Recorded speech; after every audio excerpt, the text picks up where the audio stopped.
From land to air naman tayo ngayon, Audrey. Tuwing tayo po ay sasakay ng eroplano, ang mga flight attendant po ang unang sumasalubong po at gumagabay sa atin. Dahil dyan ay may mga ilan sa ating ang humahanga sa kanila at gusto ring sundan ang kanilang mga yapak. Kaya naman para malaman natin kung paano nga ba maging isang flight attendant, makakasama po natin this morning si Ma'am Monisa Sheila Barreto Laksamana, isang flight attendant ng training center owner at instructor. Magandang umaga po at welcome sa Rise and Shine Pilipinas. Rise and Shine Pilipinas. Ayan. Good morning. Good morning, Miss Moni. O talaga. Ibang energy ng mga flight attendants. Siyempre, kailangan na nakangiti agad kapag sasakay ka ng aeroplano. Alam mo, to be honest, pinangarap ko rin minsan maging flight attendant. Pwede ka, Miss Dayan. Nung bata ako, kaso baka dinala ako sa ibang path of career. Eto na, sige, Miss Moni, para mas ma-expound natin, ano ba yung mga roles ng flight attendant? Okay. At dalawa yan ang major roles ng flight attendant sa aircraft. Kaya may flight attendant, ang unang-unang pinaka-importante ay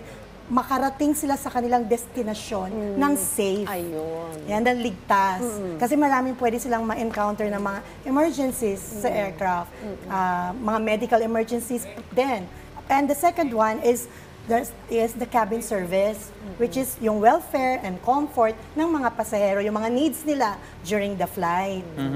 Well, eto po kasi napapansin ko lang na ang gaganda ng mga flight attendant. Meron akong aunt na maganda siya, matangkad, naging flight attendant din po. No? Pero sa mga ka-RSP natin na mga nangangarap maging flight attendant, may required po ba na minimum height, educational attainment, at iba pa? Ano po yung mga requirements para maging isang flight attendant? Flight attendant. Nung time ko, dapat ang babae, ang height ay 5'3". Sa lalaki naman, 5'6". Sa ngayon, mga flexible ng mga airlines, hindi na tumitingin sa kung 5'3 or 5'6". Importante yung 212 na arm reach. Okay. Kasi kapag naglalagay ng mga luggage, di ba? Kahit na 5 flat ka, pero para kang elastic man, kaya mong abutin yon, pwede. So, 212. ang height, halimbawa 5 flat, pero ang wingspan 8. Pwede yun, abot yun. Okay.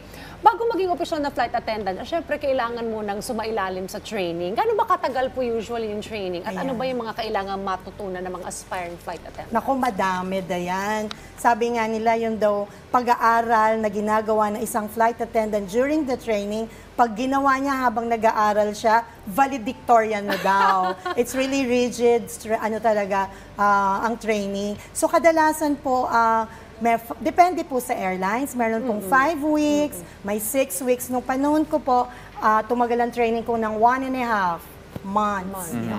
Okay. Ganong katagal. Okay, so sa mga gusto mag-pursue ng career, patungo sa pagiging flight attendant, kamusta po yung perks or yung privileges. Sahod, ganyan. Sahod, Di ba? ganyan. Ako kasi nakakatuwa, nakaka-travel kayo sa iba't Libre. ibang bansa. Yun yung sinasabi nilang you travel for free. Pero bago mo naman narating yung lugar na yon, nagtrabaho ka naman muna. Diba? Sinilbihan mo muna yung mga pasahero. So yun ang isa sa mga perks, makakabiyahe tayo sa iba't ibang parte ng mundo.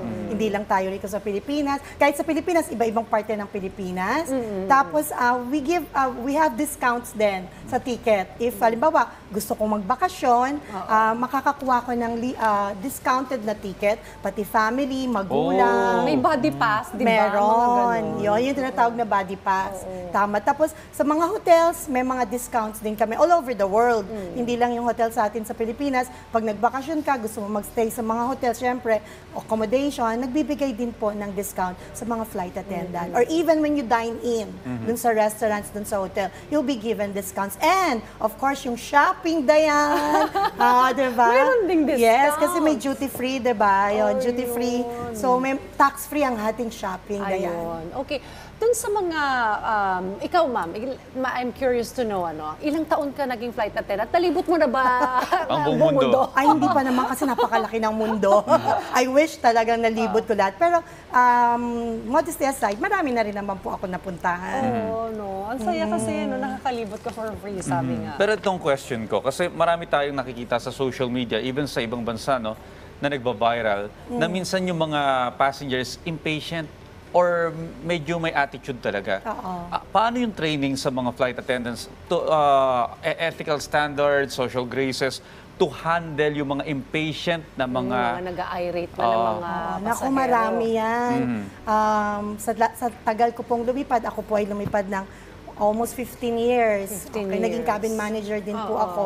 Sa tagal ko pong lumipad, lahat na yata na experience ko sa loob ng flight. Tinatrain din po kami kung paano kami sa customer service side. Paano pag may nagrereklamo, kailangan pasensyoso kami. Sabi nila, you have to be patient, patient like a saint. Di ba? Kasi different attitude, different Nationality. cultures, nationalities. Correct. Talagang makikisama ka. And plus, yung mga katrabaho mo, iba-ibang lahi din yan. So, kailangan may pasensya ka, yung social graces, yung personality mo. Yun din ang ina-advise ko, yung attitude talaga kailangan. Oo. Pero may napapansin ako, iba-iba yung nagiging entertainment na yung ginagawa ng mga flight attendants Dahil minsan. may mga games. Oh, na hindi. ganon. Yung kapag nag-demonstrate sila kung ano yung mga safety, yung iba kumakanta, yung iba sumasayaw. Hindi ko pa naranasan yung may kumakanta. Sa Cebu Pacific, okay. para bang may sayaw yung paglalagay nila ng ano, para to catch the attention ng mga passenger. So, ganun din po ba? Kasama rin sa training yan? Oo, kasama rin. May pag-games pa nga, di ba? Ang isang airlines na nabanggit mo kanina, di ba? Ayan. May mga pag-games para mag-enjoy talaga sila during the flight. Okay. Siguro ang advice na lang, final advice na lang sa ating mga manonood na gustong maging flight attendant. Okay, sa mga gustong maging flight attendant, huwag kayong mawawalan ng pag-asa, not until you get your dream.